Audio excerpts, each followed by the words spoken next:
Hello. In this video I'd like to talk about self-organizing sound and the technology fetish. And I'd like to make the case that generative music, so-called generative music, represents a top-down hierarchical form of music making and man's relation to circuits. But I'm going to start with the technology fetish. By technology I don't mean necessarily the circuits or instruments themselves, but rather the notion of technology as the force of progress in human history. Progress being some linear progression of history towards some utopia. The technology fetish is the belief that technology leads to this kind of utopia, and it arises under capitalism due to technology's direct role in how capital works, technology's role in surplus value creation. A powered loom provides more surplus value for a capitalist because his workers can be more productive and he can extract more value from them than when they're working from a hand loom or something. So technology and the adaptation of technology directly leads to profit and increased profit for the capitalist. This, I believe, is the core of the technology fetish, the idea that technology leads to some utopia. Because for the capitalist, it sure does.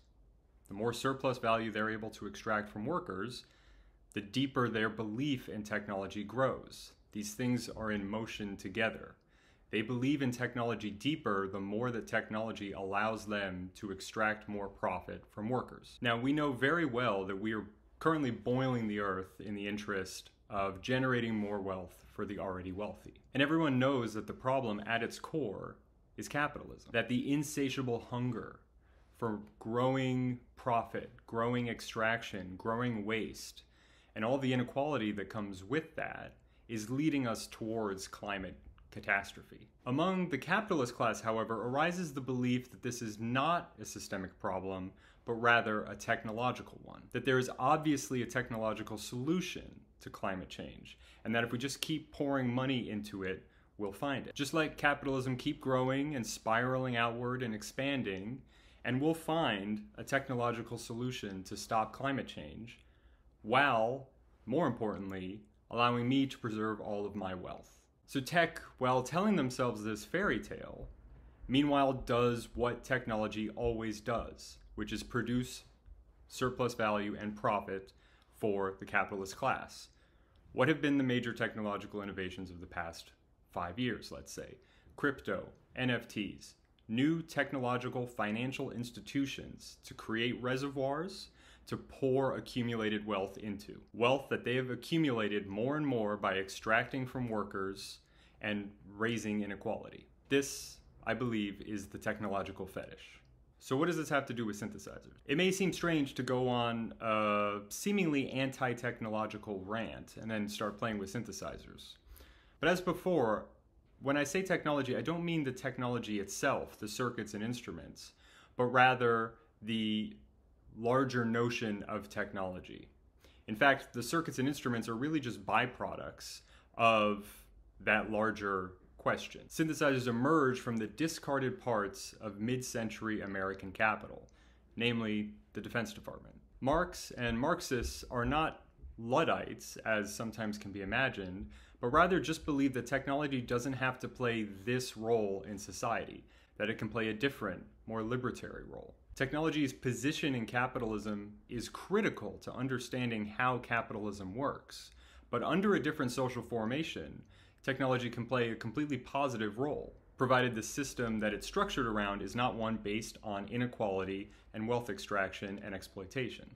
In the past, analog computers have been used to model some very complex systems, weather patterns, biological systems, and even economies. And while it may be a leap, it's my belief that we can use synthesizers to try and model some of those things, some of those complex patterns, biological systems or economies, and listen to what comes out. What kind of system do people reproduce when patching so-called generative music?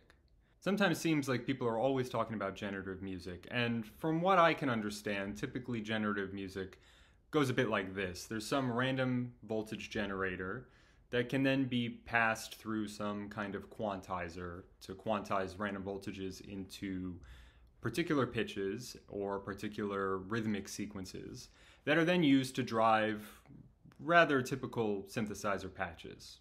Generative music, therefore, seems a bit like a system of control to me. The random voltage generator is a driving force that then drives voices that have no feedback back to the driving motor. There's no feedback or influence in the system. It's completely anti-democratic. It's top-down, one-way control. This seems a bit like the technology fetish to me, the idea that the human can mold and make nature submit to him. But what I've tried to explore a bit in this channel before and make a little more explicit here is the idea of self-organizing music. Surge systems tend not to use things like random voltage generators and rather things organized around feedback like the smooth and step generator. Let's just pretend this noise source isn't even here. Start by feeding back the smooth side on itself by connecting the cycle output to the input, and we can do the same for the step generator, the cycle output there to the input. The smooth and step generator really is two slew generators just organized a bit differently, so that the top one, the smooth generator, is best at creating smooth voltages, where the bottom one, the step generator, is best on doing sample and hold and the like. But as you can tell, the step generator has a sample input as well as a slewing rate. There it is. And the smooth generator has a hold input, so it can do track and hold. So they're both really very similar, just a little bit different, and tied around the coupler, which compares their outputs. So we have them both cycling here, and we'll just start taking, I'll take the cycle output of the step generator to voltage control the smooth side, and I'll take the cycling output of the smooth generator and voltage control the rate of the step side. And then we need something to sample the step side with to get it going at all, so let's use the coupler. And we got a bunch of stuff going now, so let's just listen to it. Let's take the smooth cycle out and just put it in the mixer.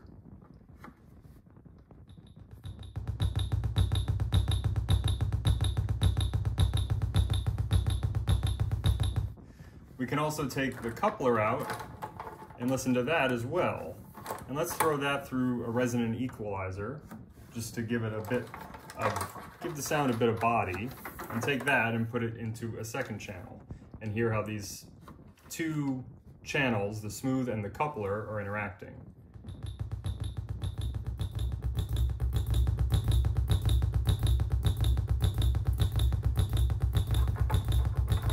We can do a bit more feedback by taking the output of the res EQ and putting it in somewhere here. Let's try putting it into the smooth generator.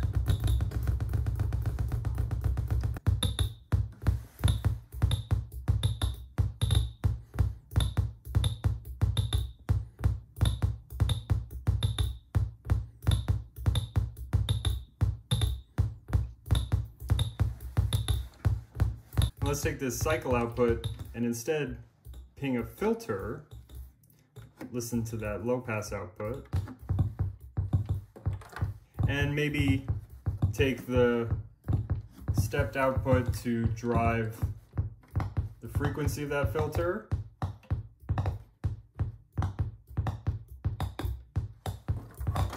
And then maybe do some feedback by taking one of the outputs and putting them back into the input somewhere.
So again, with this system, all we have is the smooth generator fed back on itself, the step generator fed back on itself, them feeding back on each other, the coupler comparing the two feeding back in, and then taking 2 points out, one going to the res EQ, which goes to the output and then also goes back into the input of the smooth generator.